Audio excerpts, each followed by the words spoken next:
Now to the insurrection that nearly decapitated our government. Two Senate committees today released a joint report on the events of January 6th, revealing major intelligence and security failures. But before we get to that, let's just pause for a moment to remember how that day sounded and looked and felt.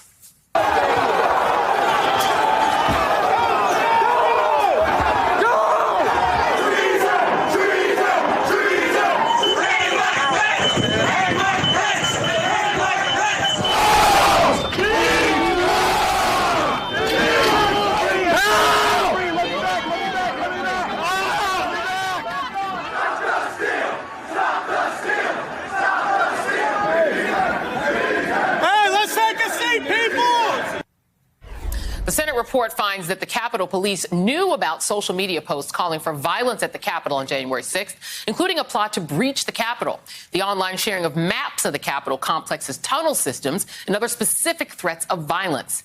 They knew the would-be insurrectionists intended to bring guns and were prepared to use them. They knew they discussed plans to surround the Capitol complex and seal off the exits to trap lawmakers inside.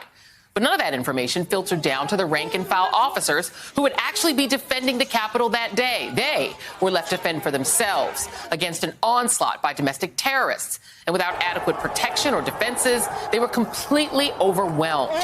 To sum it up, the report is pretty damning, even if much of it confirms what we already knew. However, the most glaring omission by far is that the Senate report doesn't address the question of motive. It doesn't explain why the mob descended on Washington that day. It doesn't explain what led them to shut down a co-equal branch of government or what motivated them to try to overthrow a duly elected president by force. And all of those questions are crucial to preventing this from ever happening again. Meanwhile, the big lie has only gained in popularity among Republicans since January. In fact, according to a poll last month, nearly 3/4 of all Republicans now believe the ludicrous assertion that it was left-wing protesters who were actually responsible for the insurrection, which they believe was an effort to, quote, make Trump look bad. All of this highlights the dereliction of duty on the part of Republicans who blocked the nonpartisan commission that could have carried out a thorough investigation of January 6th and all the events that led up to it. They remain opposed to that commission, even though the main perpetrator, Donald Trump, is already promoting round two, a second attempt at a coup in this country. Trump has fully embraced the ridiculous QAnon reinstatement conspiracy theory that he can somehow make a magical return to office by August, despite the fact that there's no constitutional mechanism that would make that possible. None. Zip. Zero. Joining me now is Malcolm Nance, MSNBC counterterrorism and intelligence analyst, and Butch Jones, who spent more than 36 years as a Capitol Police officer. And Officer Jones, I have to go to you first on this. So we have one report, but it doesn't get into the why that it happened. But what do you make of the findings that were there, that Capitol Police were essentially left completely unprotected and unprepared? Number one, I think that Capitol Police made a big mistake in not being prepared. But in that mistake, you have to also recognize that the Sergeant at Arms of the Capitol, Sergeant at Arms of the House are responsible for making sure that Capitol Police have the necessary backup, the necessary equipment, the necessary whatever to take care of the demonstration. To me, is the pot calling the kettle black. Because if Congress is not going to have an independent audit of what happened, we will never find out the real reason of January the 6th. And to blame Capitol Police for this, I take it an assault against the police department. You got Mitch McConnell. You have the congressman from New Orleans. You have, I can't think of his name, McCarthy. Get 24/7 security year-round, and they still voted not to protect the police officers that protect them. I think it is a disgrace that Congress is not held responsible or held accountable for what they did. Yeah. And let me play, this is Senate Majority Leader Schumer on the point that we still need an independent body to answer those same questions that you just heard Officer Jones bring up. But take a listen. Well, we do believe there ought to be a commission to go forward. They almost assiduously avoided the two words that are vital to finding out what happened on January 6th, Donald Trump. The Republicans reportedly didn't want any mention of him at all. And to find out, I think we should find out if other members of Congress participated in this as well. I mean, and this is still the point, Malcolm. We still don't know, basic questions. Ali Alexander has said that members of Congress helped him in the planning. He's now in hiding. There's so much that we still don't know about whether members of Congress gave tours in advance. We had panic buttons that were ripped out.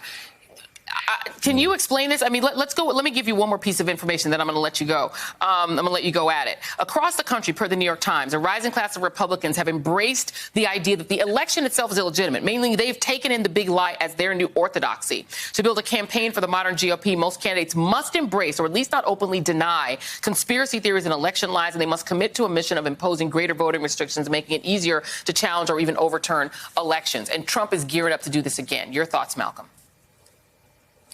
Well, first, let me give my props to Butch for spending 36 years in the Capitol Police. I spent all that time in the military, and apparently your job was a little more dangerous, just as dangerous as mine was in Iraq at some point. This is ridiculous that we're even here having a discussion about whether an investigation is appropriate. Let me tell you, what happened on January 6th, and I'll go to your point, Joy, is we told any terrorist, whoever wants to attack the Capitol, how to do it, what capacity they could infiltrate their way in. We talked on the very night of January 6th on this program about there potentially being murder cells within that group. And now we're finding out people did go into the Capitol with the intent to commit murder. We have officers who witnessed that those statements. So that being said, what the entire process that has gone since the Capitol has been fed by, as we all know, the big lie. And since that time, and I know a 1,000-word book on this, is that the big lie has overtaken the entirety of the Republican orthodoxy. QAnon, without the letter Q, now controls the Republican Party. So Donald Trump believes all these rumors about the count in Arizona and other states that he thinks is going to put him back in power, because being a liar is the hallmark of advancement in the Republican Party. Charlie Sykes actually has a great term for it, right? Disinformation competition. You have to be a greater liar than the next person to advance in the Republican Party. So they start making fantasies up. It is a party of delusion. Yeah, it's also been described as late-stage Bolshevism, that old party from the 1970s.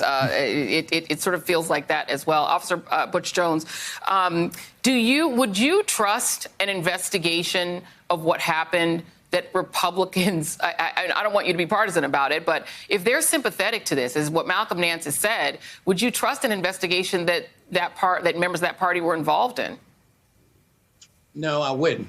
And it's because we, the people, need to put more pressure on Congress and make them be responsible. Congress got a blank check. They do exactly what they want to do. By showing you that they're not going to investigate what happened January 6th, is saying they don't care about our democracy because Donald Trump don't want them to care about our democracy. So until we, as the people, show them how important our vote is, not the day after election, but the whole term, and put pressure on Congress, everybody need to call their member of Congress and say, we want this investigation. Not ask them, but tell them. And until these people put a little pressure on Congress, Congress got a blank check. Nobody answer for Congress. Yeah. And to me, how you going to settle anything if Congress don't have to answer to the people?